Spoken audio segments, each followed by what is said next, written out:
మా ఊర్లో గంగమ్మ తల్లి పొంగల్ ఎలా పెడతారో చూసేద్దామా.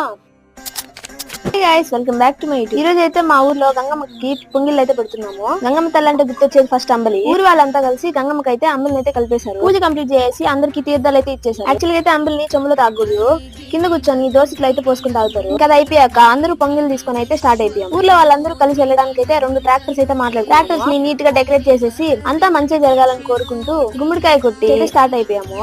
ఏమైనా ఊర్లో వాళ్ళందరితో కలిసి వెళ్ళడం అంటే చాలా బాగుంటుంది. ఇంకా ఫైనల్ గా అయితే 1 అవర్ తర్వాత అయితే మేమైతే వెళ్ళిపోయాము. దారంతా డప్పులు కొట్టుకుంటూ టపాసులు వేసుకుంటూ అయితే వెళ్ళిపోయాము. మేము వచ్చిన గుడి పేరు అయితే ఆర్మీన్ గంగమ్మ గుడి. ఇంకా అందరూ పొంగిలితో ప్రదక్షిణలు అయితే చేసేసి ప్రసాదాలు అయితే ప్రిపేర్ చేసాము. ఇంక గుడి దగ్గర ఉన్న స్పెషల్ ఏంటి, ఏ ఊరు వారైనా ఈ స్తంభం పైన దీపాన్ని అయితే వెలిగిస్తారు. దీన్ని కొండ దీపం అంటారు. ఫైనల్ గా కొండ దీపాన్ని అయితే వెలిగించేసాము. ఇది అయిపోయిన తర్వాత అయితే అమ్మవారిని దర్శించుకోవడానికి అయితే వెళ్ళిపోయాము. అందరూ నైవేద్యాలు అయితే సమర్పించేసి కొబ్బరికాయలు కొట్టి హారతి తీసుకొని మా పూజ అయితే కంప్లీట్ చేసాము.